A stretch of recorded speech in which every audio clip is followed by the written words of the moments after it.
안녕하세요. 반갑습니다. 재환님. 저는 제 친정을 위해서 살아오면서 모든 평생을 바쳤습니다. 지금의 엄마를 보면 너무나 후회스럽고 눈물이 납니다. 엄마에게 모든 걸 바쳤고 부모님에게 모든 걸 다 해줬습니다. 하지만 지금 되돌아오는 건 후회뿐입니다. 그리고 눈물로 지셉니다. 제 마음을 어떻게 다잡아 살아갈 수 있을까요? 라고 적어주셨어요. 어린 시절부터 친정에 대한 그런 책임감과 책임을 다해서 특히나 부모님에게 도움을 주신 모양이에요. 제가 딱 한마디 드리고 싶은데, 친정을 위해서 헌신한 시간, 이런 시간이 결코 헛된 시간이 아닙니다. 자, 저를 보면서 얘기해봐요. 절대 헛된 시간이 아니었다. 혹시나 여러분들께서 내가 삶이 억울하고 내가 시간이 너무 아까웠고 너무 후회되는 그런 순간이 마음속에 있다면 지금 저를 보면서 그렇게 얘기해 보세요. 이 카메라를 보면서 절대 헛되지 않았다. 절대 헛되지 않았다. 그리고 또 따라합니다. 진정 많은 걸 배웠다. 진정 많은 걸 배웠다. 헛되지 않았어요. 삶에서 헛된 순간은 없어요. 모든 걸 배우는 시간이었어요. 다만 이제는 자신을 위해서 삶을 살아가야 할 때라는 걸 본인이 눈 떠야 돼요. 근데 내가 지금까지 살아온 인생이 헛된 순간이었고 억울한 순간이었고 너무나 후회스러운 순간이었다는 것을 자꾸 반복해서 되뇌이면 어떻게 될까요? 내 앞으로의 삶도 헛되고 억울하고 후회스러운 삶으로 흘러가게 되어 있어요. 윗물이 맑아야 아랫물이 맑아요. 윗물이 꾸중물이면 아랫물도 꾸중물이에요. 윗물에서 후회스럽고 억울하고 분노의 마음이 위에서 흘러오면 아래도 똑같이 오염될 수밖에 없다라는 거예요. 이제는 그 옛 과거의 꾸중물을 계속해서 내 인생에 흘려보내지 말고 그 우물을 버리고 또는 알아차리고 새로운 물줄기를 찾아갈 때가 됐다는 거예요. 그래서 마음 공부를 만난 거예요. 그러려면 이런 마음이 필요해요. 따라해 봅니다. 후회와 슬픔의 감정은 자연스러운 거다. 후회와 슬픔의 감정은 자연스러운 거다. 가을에 낙엽이 떨어지는 건 자연스러운 거예요. 감나무에서 홍시가 떨어지는 건 자연스러운 거예요. 땅에 떨어지자마자 퍼져서 먹지도 못해도 자연스러운 거예요. 아까운 게 아니에요. 자연스러운 자연의 진리라는 거예요. 그러니까 지금 부모로부터 모든 걸 해주고 후회스럽고 억울한 마음, 슬픔의 마음이 일어나는 건 뭐다? 자연스러운 거예요. 가을이 돼서 감홍시가 떨어지지 않을 수가 있나요? 자연스러운 건데. 결국은 떨어지지 않고 있다 하더라도 까치밥이 되는 거예요. 그러니까 그것이 영원하지 않다는 걸 딱 알고 있어야 돼요. 그래야 감정에 머물러 있지 않아요. 지금 본인은 몇십 년 동안 엄마라는 감정에 머물러 있는 거예요. 그러니까 본인이 자꾸 힘든 거예요. 그래서 이제는 나를 사랑해야 됩니다. 나를 위로해야 돼요. 이게 연습이 필요해요. 자, 그러면 일단 과거를 내려놓고 현실에 나에 집중하는 삶을 살아가야 되는데 이게 쉽지가 않아요. 얼마 전에도 제주 기점명상센터에 오셔서 한 여성분이 찾아오셔서 그분께서 하신 말씀이 채환님, 제가 가족을 위해서 평생 바쳤어요. 가족을 위해서 평생 살다가 야간 공장에서 삼교대로 하면서 너무나 잠이 와서 그 기계에 제 손가락을 잃었어요. 근데 채환님, 지금 정작 제가 나이가 들고 노년이 되어 보니까 제 주변에 아무도 없네요. 정작 내가 외롭고 후회 속에 살고 있는 내 자신 노년을 발견했어요. 그리고 주변에 제가 이렇게 열심히 살고 모든 걸 바치고 내 인생을 바쳤다고 했는데도 아무도 가족들이나 주변에 사람들이 저에게 고마워하지 않아요. 그래서 제가 그분에게 웃으면서 얘기해 줬어요. 어떤 얘기를 해줬겠습니까? 물을 너무 퍼주셨어요. 본인의 물을 너무 퍼주셨다고요. 자신의 옹달샘이 지금 고갈되었어요. 때로는 가물때를 대비해서 물을 가두어서 보관도 할 줄 알고요. 물이 많을 때는 흘려보낼지도 알아야 되는데 본인은 그 물을 다 퍼주셨어요. 그러다 보니 그 물을 받던 사람이 그 모든 것들을 당연하다고 여기는 거예요. 그게 본인의 어리석은 행동들이었어요. 차님, 그럼 좀 어떻게 해야 돼요? 지금 이제 다시 채우면 돼요. 시간이 지나면 채워져요.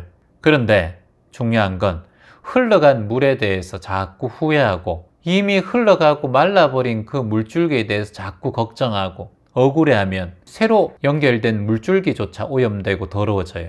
그러니 지금 이제부터는 나의 희망의 샘을 다시 채우는 데 집중하세요.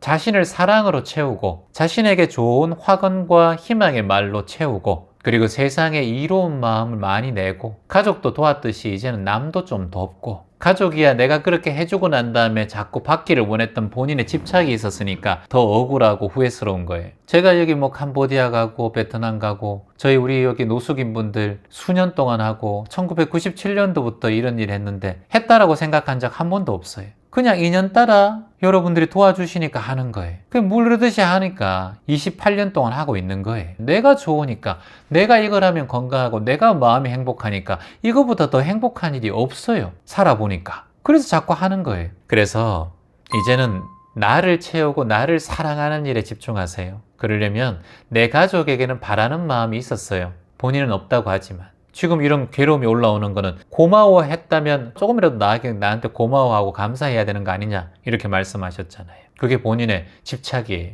근데 우리가 뭐 베트남에 가고 캄보디아 가면서 감사해 주길 바랍니까? 이렇게 여러분들이 계셔서 저희가 나눔해 줄 수 있는 기회를 주셔서 감사합니다. 이렇게 도움을 줄 수 있는 여건이 되어서 감사합니다. 여러분이 계시니까 저희도 이렇게 복을 지을 수 있으면 감사합니다. 이렇게 얘기하잖아요. 그래서 옛말에도 공자께서 말씀하셨어요.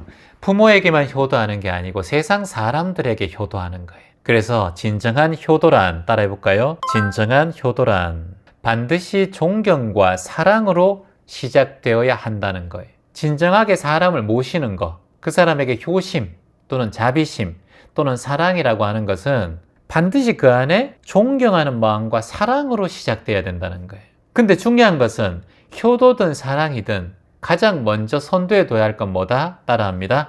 자기 자신을 돌보는 것부터 시작한다. 자기 자신을 돌보는 것부터 시작한다. 나를 존중하고 나를 사랑하고 돌보는 것부터 시작해야 부모의 관계가 가족의 관계가 좋아져요. 근데 본인은 그렇게 안 하셨어요. 본인은 자꾸 피폐하고 힘든데 부모나 가족에게만 자꾸 사랑을 베풀려고 했고 그게 집착이에요. 애착이에요. 그걸 갈애라고 하는 거예요. 갈증난 애착. 이게 시작부터 잘못됐다는 거예요. 진정한 사랑은 자기 자신을 돌보는 것부터 시작한다. 진정한 효도도 자기 자신을 먼저 돌보는 것부터 시작해요. 법구경에 또 하는데 부탁께서도 적어볼까요? 스스로를 사랑하라. 뭐라고요? 스스로를 사랑하라. 그러면 세상은 너에게 사랑으로 되돌아올 것이다. 그러니까 내가 나를 아끼고 사랑하니까 그분들도 그 사랑하는 마음, 그분들이 얼마나 힘들까 이런 자비심, 사랑의 마음이 올라오는 거예요. 그러니까 질문자님은 친정에 대한 헌신적인 사랑만큼 이제는 자신을 사랑하는 시간이 필요해요. 나를 사랑하는 시간이 필요하다. 물론 친정에 좋은 일 하시고 의미 있는 일 하는 건 좋아요. 그런 걸 우리가 자식이 부모를 살린다 그러잖아요. 이런 걸 뭐라 그러세요? 여러분들 반포지효라고 하잖아요. 들어보셨죠? 자식이 부모를 먹여 살리는 효도. 요즘은 이런 사람 잘 없어요. 정말 헌신적이게 부모를 돌보는 삶. 근데 그거보다는 지금 나를 먼저 아끼고 사랑해야 그것이 이렇게 후회가 되어서 되돌아오지 않는다. 그래서 내 내면을 더 닫고 아끼고 사랑하는 마음이 필요하다는 거예요. 한 솔루션 한 3가지를 말씀드린다면 첫 번째, 자신을 위한 시간 갖기. 등산을 해도 좋고 명상을 해도 좋고 연부를 해도 좋고 복음 성경을 읽어도 좋고 자신의 시간을 갖기. 이게 첫 번째 솔루션이에요. 산책을 해도 좋고. 이게 뭐다? 자신을 시간을 갖는 게 자신에게 집중하는 거거든. 이게 나를 사랑하는 거거든. 본인은 자꾸 시간 있으면 친정에 신경 쓰고 가족에게 신경 썼을 거예요.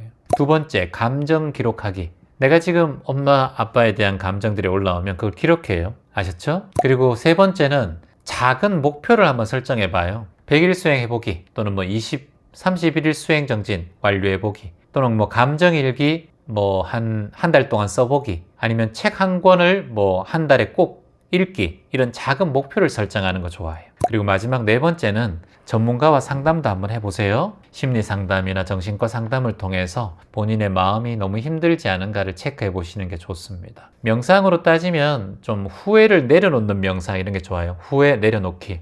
체완 지셔서 내려놓기 명상이 있어요.